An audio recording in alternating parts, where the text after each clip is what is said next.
Hey you, welcome back to the channel. And guys, Game of Thrones episode 4 of season 7.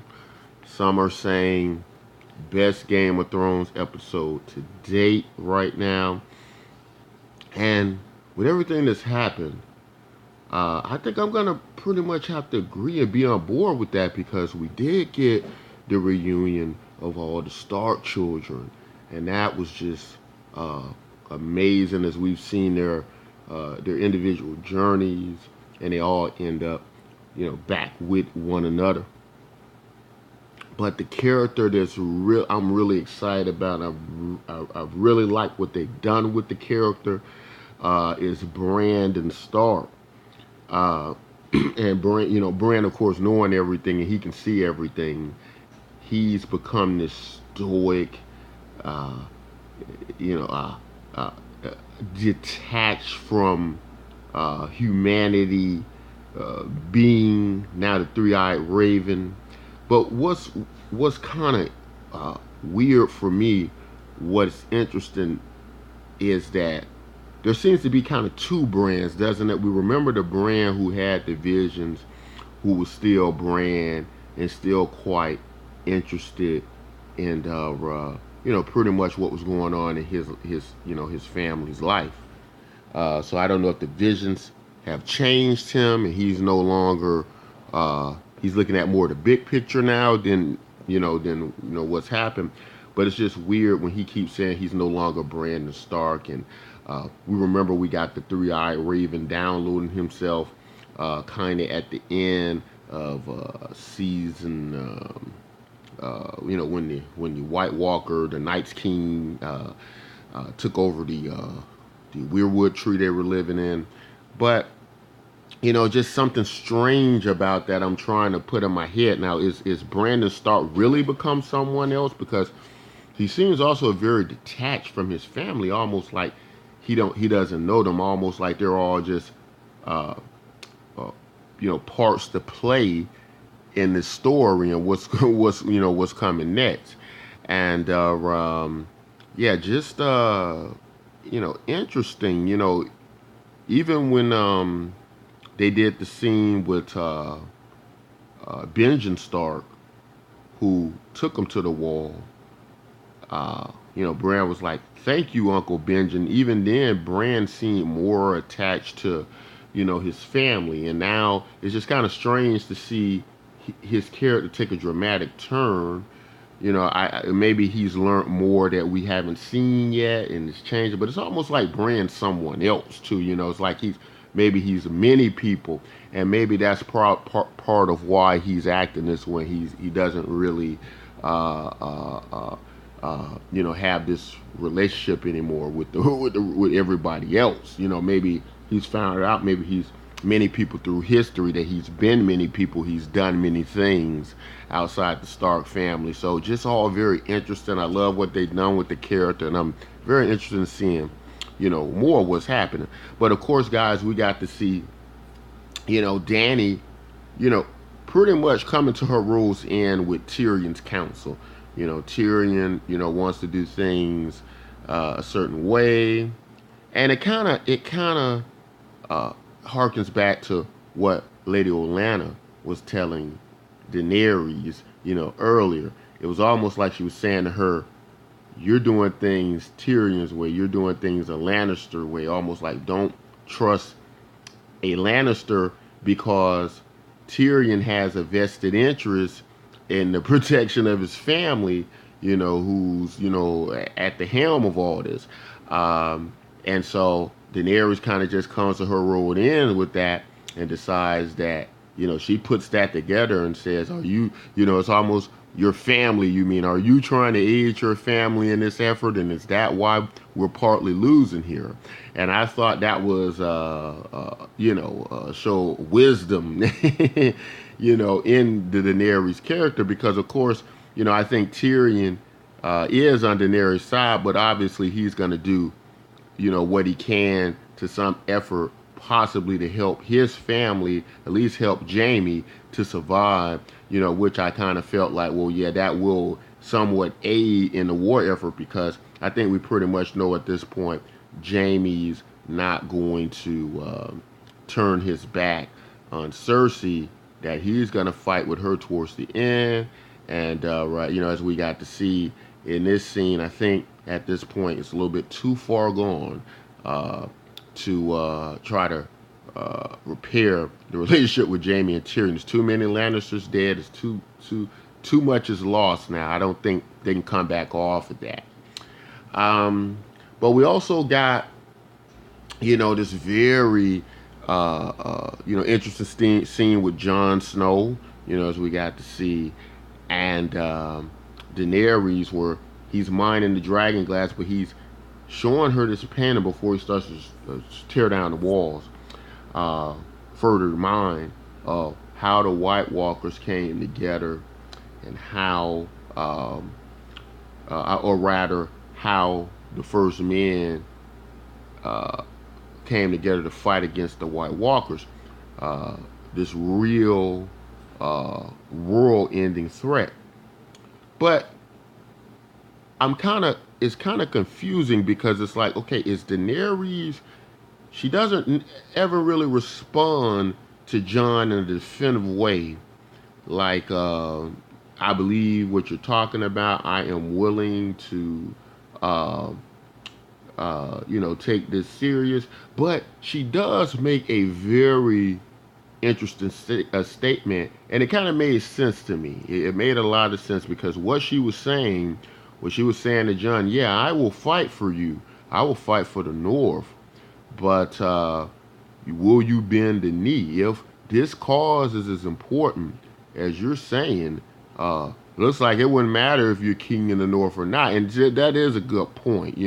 That is a good point. That's a point, that does make sense. If the North really believes they're going to face this very serious threat on this level, if they really believe Jon is king of the North, in the seriousness of this, and it's almost like they don't either. So I'm assuming that some of these people are going to have to actually see it. I think seeing is believing, and I think until you actually see something, you're always kind of, maybe even if you sort of believe it, maybe you feel like the threat can be dealt with, by yourself or something.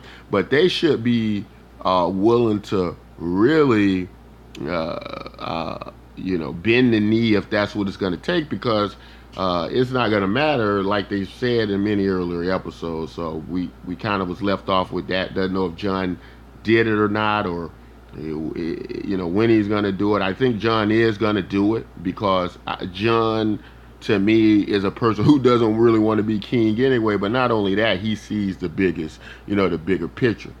So I believe he'll do that. But kind of weird too that Daenerys still wants him to do that, and and that means she's thinking still about the Iron Throne over the rest of the continent. But like I said, maybe it's about seeing is believing. And of course, we got the battle scene that everybody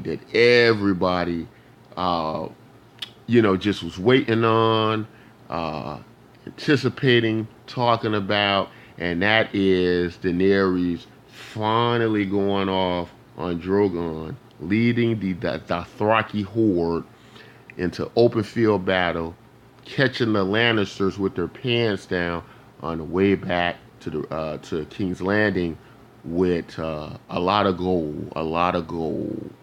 And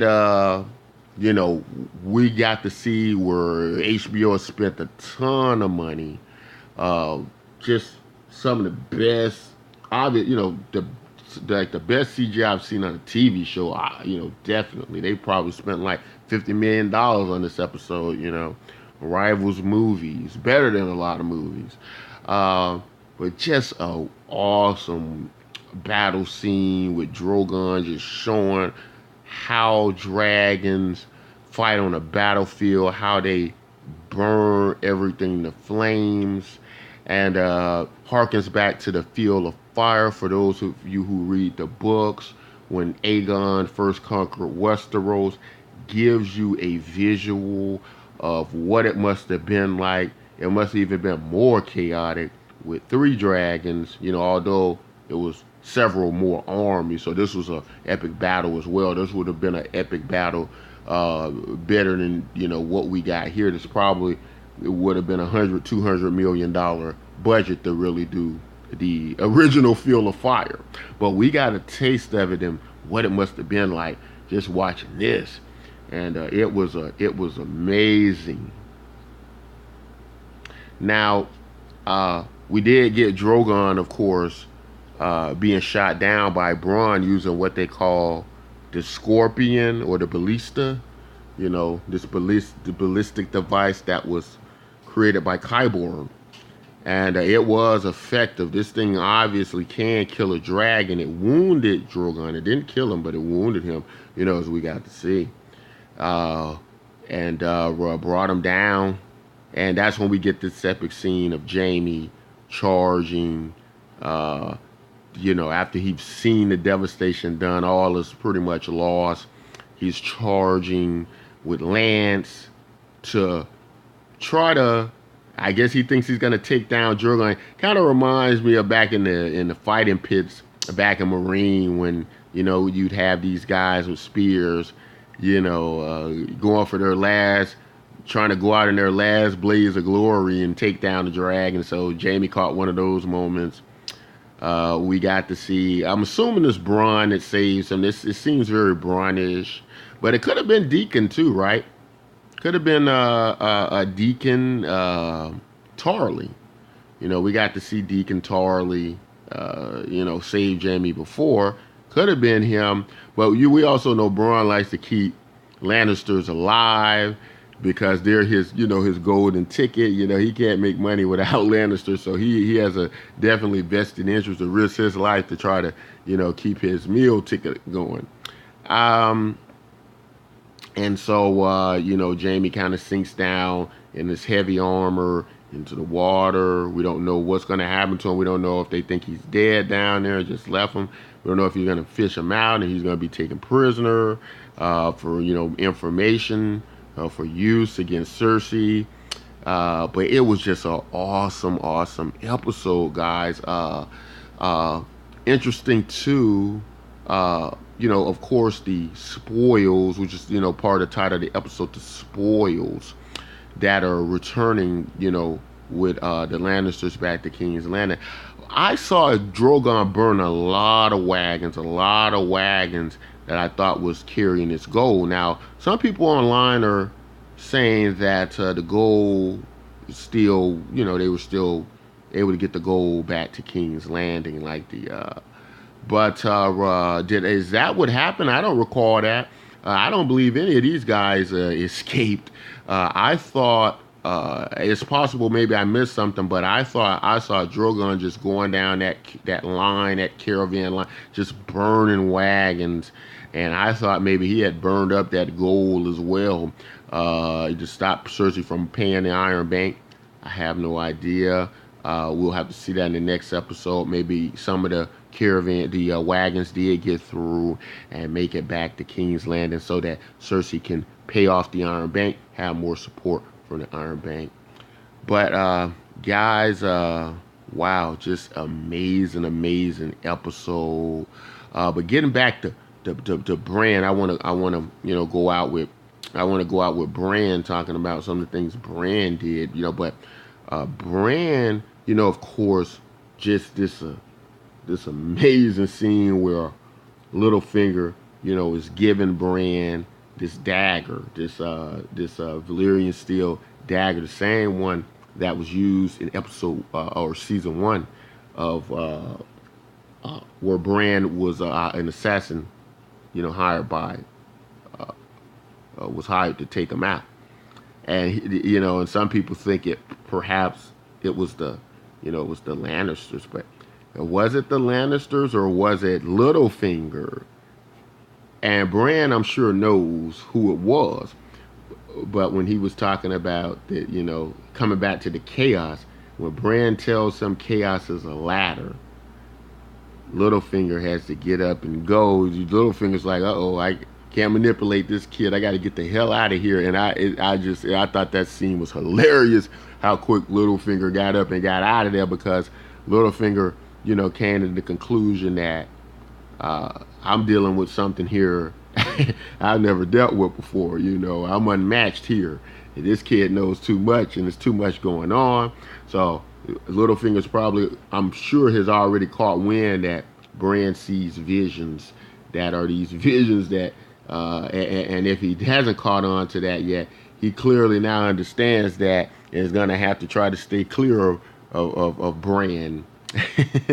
And just a funny scene. And the dagger that's given to Bran, of course, we got to see that given to Arya, and we get this amazing, scene with Arya, because we've never really seen what Arya could do, since she's developed her talents at the House of Black and White from the Faceless Man. And Arya was getting down. We can see Arya's, is somebody who she can deal with the best fighters in Westeros now. Bran's beat the Hound. Bran's been quite the capable warrior on the battlefield and one of the best fighters in Westeros at this time. And we got to see Arya go toe-to-toe with her with a little tiny Valyrian steel sword, that can't really hold the weight of a broadsword. And Arya's moving around with a lot of speed and it's somebody who is not to be trifled with at this point. She's an assassin. So great episode, guys. 10 out of 10 episode. Looking forward to the next episode, episode 5. And, Game of Thrones, they do this getting toward, they usually do this as they're getting towards the end, do the great battle episode. Then it kind of usually comes down. Not sure if that's going to happen this time around. We may stay at an elevated level now with Game of Thrones all the way out, and that's my assumption of what I think is going to happen. But anyway, guys, tell me what you think about this episode. Tell me if you think Bran is really Bran as we know him, because there are some things that just seem a little bit off. I'm wondering if it's the three-eyed raven. Once you become the three-eyed raven, do you become this collection of people? Like how the three-eyed raven was before. I think in the books he's called Brandon Rivers, but in the books, but when Bran, he's downloading to Bran or all the information like that. I wonder, do they become this mix of people, this group, because Bran just seems so detached, so detached. But anyway, guys, give me your thoughts and opinions. Let me know if you like this episode. What do you rate it? Guys, if you like content like this, don't forget to like, subscribe. And until next time, take care.